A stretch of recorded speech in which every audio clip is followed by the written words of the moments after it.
तो secret invasion का episode 5 आ गया है और भाई एपिसोड में बातें कम एक्शन ज्यादा हुआ है आज तो। ओवरऑल ये एपिसोड 6 के लिए हाइप तो क्रिएट करता है, ऊपर से ग्रेविक को फ्यूरी को ना मारना, हर बार उसको छोड़ देना, भाई ये सारी बातें सेंस बना रही हैं और एवेंजर्स के रेफरेंस और बहुत सारे ईस्टर एग मिले हैं।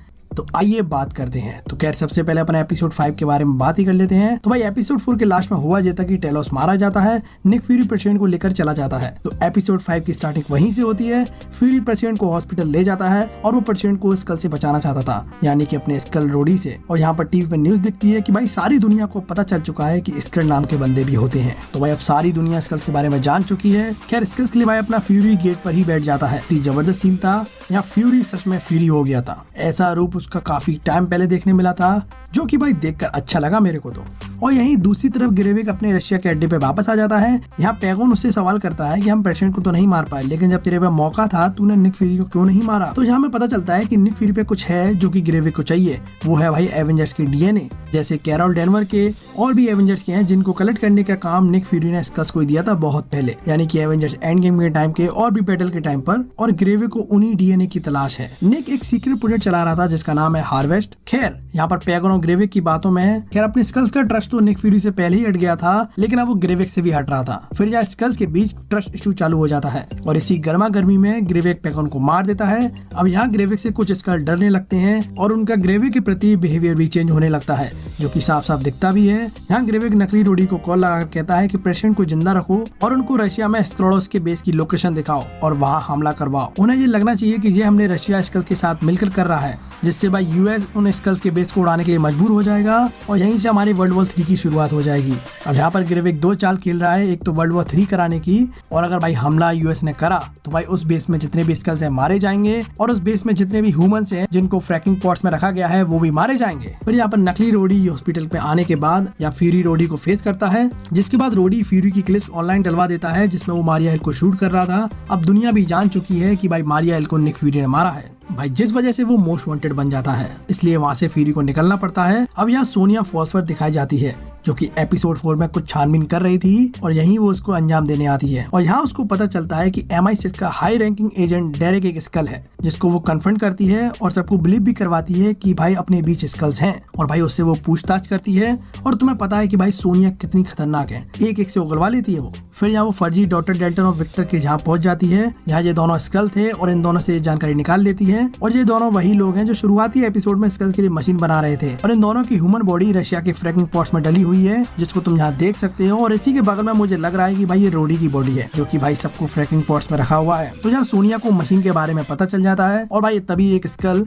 अपनी चालाकी दिखाता है, जिसको भाई वो मार देती है। और भाई ये अभी तक का सबसे one of the best shot था पूरे सीजन का, क्योंकि भाई पट से हेडशॉट देखने मिलना मतलब भाई मार्वल में ये काफी टाइम से हुआ ही नहीं है। हालांकि अपना डेडपूल ये काफी बार कर चुका है, लेकिन भाई अच्छा लगा देखने में आज। इधर ग्रेविक के यहाँ स्कल्स के बीच ट्रस्ट इशू चालू हो जाते हैं। भाई कुछ स्कल ग्रेविक पे हमला कर देते हैं, उसको खत्म करना चाहते हैं, क्योंकि ग्रेविक पावरफुल था और उसको किसी की परवाह नहीं थी। ये चीज वो लोग समझ गए थे। ग्रेविक अदर स्कल्स को सुपर स्कल्स के बारे में कुछ नहीं बता रहा था, तो भाई वो लोग उस पर भरोसा क्यों करें। लेकिन भाई ग्रेविक इन सबकी चटनी बना देता है और एक्शन काफी सही था, अच्छा लगा देखने में। ब्रूटिलिटी सामने से ही झलक रही थी। उसके बाद फ्यूरी वहीं जाता है जहां उसने पहली बार सारे स्कल को काम पे लगाया था।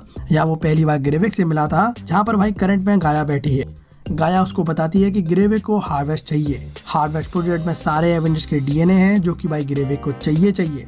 उसके बाद गाया अपने पिताजी का अंतिम संस्कार भी करना चाहती है। फ्यूरी गाया को वारा के पास पहुंचा देता है, जो कि इन सब का इंतजाम कर लेगी। टेलोस की बॉडी का अंतिम संस्कार भी होता है और भाई उसको गाड़ने के बजाय उन्हें जलाया, जो कि भाई अपने हिंदू कल्चर में यही चीज होती है। तो देख के थोड़ा सही भी लगा और इस चीज से हम ज्यादा रिलेट कर पाते हैं। खैर उसके बाद वारा को मारने के लिए ग्रेविक ने एक टीम भेजता है, जो भाई स्कल नहीं थे, मुझे लगा वो ह्यूमन है, क्योंकि उनका ब्लड रेड आ रहा था। और भाई ये टीम बहुत ही गंदी थी, एक बंदे का निशाना भी ढंग से लगा नहीं। लेकिन एक नॉर्मल गन फाइट के बाद सब कुछ शांत हो गया। यहाँ रोडी प्रेसिडेंट के कान भर देता है कि इन सब का रीजन निक फ्यूरी, स्कल्स और रशियन है। इस वजह से भाई प्रेसिडेंट को वो उकसा लेता है कि भाई तुम हमला कर दो, यूएस का हमला होगा रशिया पे। यहाँ निक फ्यूरी मेसन की मदद लेता है, जो कि भाई ब्लैक विडो में दिखा था, और इसकी बात मैं आगे करूंगा। निक फ्यूरी के लिए वो एक प्राइवेट जेट का इंतजाम करता है। यहाँ से फ्यूरी फिनलैंड निकल जाता है। यहाँ पर एयरपोर्ट पर वो एक टेक्नोलॉजी की मदद से फ्यूरी रूप बदलकर बॉर्डर सिक्योरिटी को बाईपास कर लेता है। उस टेक्नोलॉजी की बात भी आगे करेंगे। उसके बाद फ्यूरी और सोनिया आपस में बातें करते हैं और यहाँ सोनिया को पता चलता है कि रोडी भी एक स्कल है।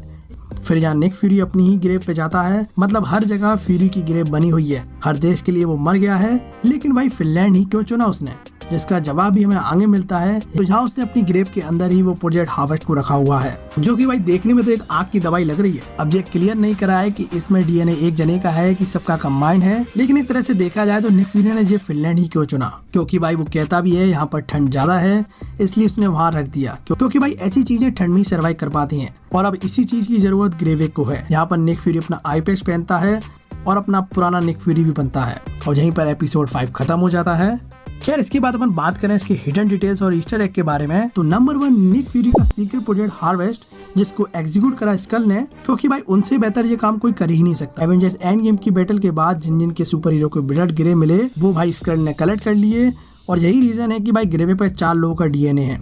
अब उसको प्रोजेक्ट हार्वेस्ट वाला डीएनए चाहिए, जो शायद मे बी कार्ल डैनवर का हो सकता है या फिर हल्क का भी हो सकता है, क्योंकि भाई एक छोटी सी क्लिप में हमें दिखा था कि भाई ग्रेवे का शरीर हल्क जैसा दिख रहा था और वो निक फ्यूरी को पंच कर रहा था, तो बहुत चांस हो सकते हैं कि ये हल्क का डीएनए हो सकता है।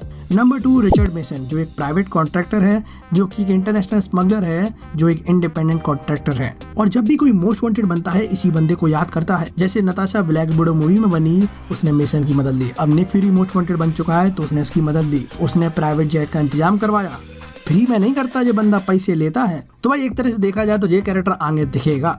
नंबर 3 निक फ्यूरी अपने हेली कैरियर की बात करता है, जो वर्किंग में नहीं है, जो कि भाई एवेंजर्स 1 और 2 में दिखे थे लास्ट टाइम। नंबर 4 तो निक फ्यूरी हमें एक फेस अल्टर टेक्नोलॉजी यूज करते दिखा, जो कि कोई नई बात नहीं है, हम पहले भी देख चुके हैं। तो हम कैप्टन अमेरिका विंटर सोल्जर में ऑलरेडी देख चुके हैं ब्लैक विडो को यूज करते हुए, और ब्लैक विडो मूवी में भी नताशा ने यूज किया था। नंबर 5 तो एपिसोड के लास्ट में सोनिया जहाँ पर कार में एक म्यूजिक चलाती है जिसका नाम था ऑडासिटी, जो एक ब्रिटिश रैपर स्टोर MZY का है, और एक्चुअली इस सॉन्ग की लिरिक्स सीक्रेट इन्वेजन के प्लॉट को दर्शाती हैं। इसका कहना है कि wolf in a sheep skin telling me a lies, जो कि एक मेटाफर की तरह काम करता है कि भाई जो स्कल्स हैं वो एक वुल्फ की तरह है, एक ऐसे वुल्फ जो शीप बन जाते हैं, यानी कि ह्यूमंस बन जाते हैं, और भाई बेधड़ल्ले झूठ बोल रहे हैं, चकमा दे रहे हैं, गुमराह कर रहे हैं, और यहाँ तुम भी कह सकते हो गद्दारी कर बे। खैर अब बात करें सोनिया फॉल्सवर्थ के बारे में।